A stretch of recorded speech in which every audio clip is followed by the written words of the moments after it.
उत्तराखंड की सियासत में झूठ बोलकर बर्बाद करने का हुआ दावा तो बीजेपी के विनोद चमोली ने संभाल लिया मोर्चा। हरदा ने क्या बोला और चमोली ने क्या कहा किसी ने नहीं समझा, लेकिन सियासी तीर छोड़ने का दौर जारी। हरीश रावत ने सत्ताधारियों को घेरा तो विनोद चमोली ने पूर्व सीएम को निशाने पर लिया और कुछ ऐसा कहा जिसने कांग्रेस में ही हंगामा खड़ा कर दिया। पूर्व सीएम की एक के बाद एक यात्रा को अब किया जा रहा टारगेट। आरोप प्रत्यारोप के दौर के बीच पहाड़ की सियासत में हो रहे जमकर पंगे, नूरा कुश्ती का दौर जारी, लेकिन ये सब आवाम पर पड़ रहा भारी। आवाम की ना कोई सुनने को तैयार, न समाधान देने को तैयार, सियासी रोटियां सेकने का दौर जारी। तो उत्तराखंड में तो कांग्रेस के साथ अन्याय हुआ, झूठ बोल करके मुस्लिम। वो कहते हैं कि कांग्रेस झूठ का शिकार हुई है। वो झूठ कौन था? मैं गोलजी के पास जो है न्याय मांगने को जा रहा हूँ। पारिवारिक यात्रा है, अपने परिवार का प्लेसमेंट चाहते हैं। झूठ का विष वृक्ष बोए है। वो कौन था वो व्यक्ति जो अपने बच्चों के लिए कांग्रेस को प्लेसमेंट एजेंसी बना के बैठा हुआ है? उत्तराखंड के पूर्व मुख्यमंत्री हरीश रावत ने उत्तराखंड की सियासत में खलबली मचा रखी है। सुर्खियों में हरीश रावत मुख्यमंत्री पुष्कर सिंह धामी से ज्यादा छाए हुए हैं और लगातार हर रोज कोई न कोई खबर हरीश रावत को लेकर आ ही जाती है। गंगा सम्मान यात्रा की शुरुआत जब पूर्व मुख्यमंत्री हरीश रावत ने की तो उनके ऊपर यह पारिवारिक यात्रा शुरू करने का आरोप बीजेपी की तरफ से लगाया गया।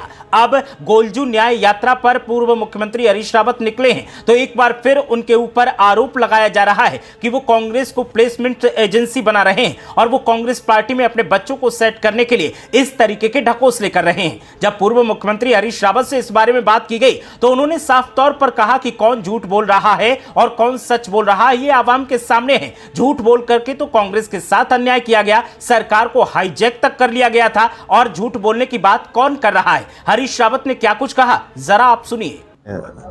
गोलजू के दर्शन करने के लिए भी जा रहा हूँ। मेरी जो काली कुमाऊं की यात्रा है चंपावत की, वो सांस्कृतिक दर्शन भी है, संस्कृति का केंद्र बिंदु है हमारा काली कुमाऊं।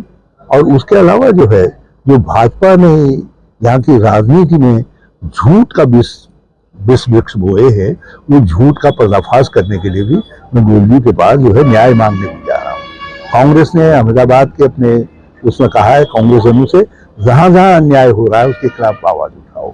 और यहाँ तो उत्तराखंड में तो कांग्रेस के साथ अन्याय हुआ, झूठ बोल करके, मुस्लिम यूनिवर्सिटी का झूठ बोल करके और दूसरे झूठ बोल करके सत्ता का अपहरण कर दिया, जो संविधान सम्मत तरीके से संविधान में नहीं हो सकता है। धर्म के आधार पर कोई यूनिवर्सिटी नहीं बनाई जा सकती। जबरदस्ती जो है धर्म के आधार पर पूजा करने के लिए कि किसी को हनुमान चालीसा जी का पाठ करने के लिए या जपजी साहब का पाठ करने के लिए या नमाज अदा करने के लिए, बाइबल की आयतें पढ़ने के लिए छुट्टी नहीं दी जा सकती, संविधान इजाजत नहीं देता है। लेकिन भाजपा ने ये दोनों जोड़ 2017 में भी करे और 2022 में भी करे।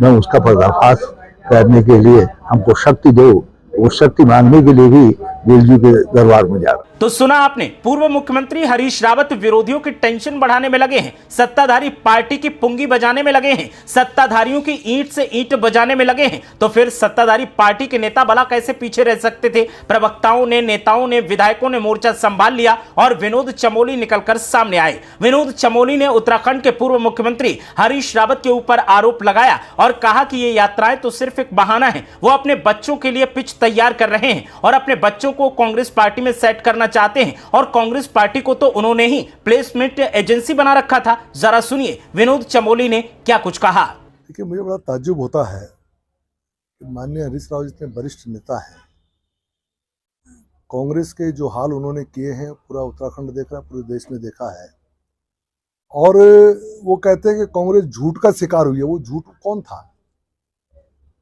कौन था वो बात आदमी जिसका स्टिंग हुआ था, जिसने कहा था कि आप कोप अप कर लीजिएगा लेकिन मेरी सरकार बचा दीजिएगा? ये किसने कहा था? कौन था वो व्यक्ति जो अपने बच्चों के लिए कांग्रेस को प्लेसमेंट एजेंसी बना के बैठा हुआ है, जो अपने बच्चों का प्लेसमेंट ढूंढ रहा है, उसके लिए न्याय मांगने जा रहा है कि मेरे बच्चों को किस तरह से रास्ता मिल जाए, कांग्रेस को मिले ना मिले? कौन है वो आदमी? ये पूरी उत्तराखंड की जनता जानती है। उनकी यात्रा कोई यात्रा नहीं, पारिवारिक यात्रा है, अपने परिवार का प्लेसमेंट चाहते हैं। क्योंकि आप देखिएगा ना, दो जगह से खुद लड़ते हैं, कहीं से लड़की लड़ती है, कहीं से लड़का लड़ता है।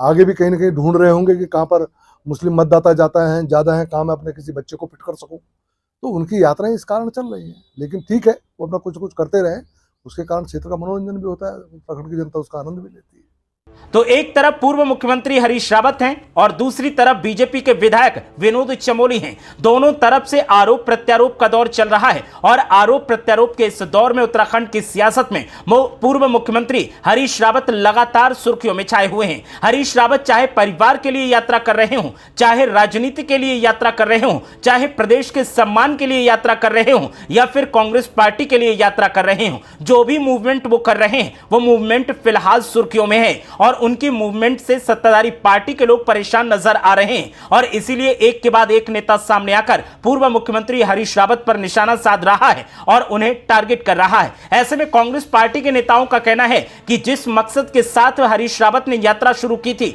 वो मकसद सफल होता नजर आ रहा है और तीर एकदम सटीक निशाने पर लगा है और तीर निशाने पर लगा है, इसीलिए सत्ताधारी पार्टी के लोग बिलबिलाए घूम रहे हैं। फिलहाल तो हमें सुर्खियां मिल रही हैं और हम सुर्खियों का लाभ ले रहे हैं। हमारी यात्राएं जारी रहेंगी चाहे कोई कुछ भी बोलता रहे।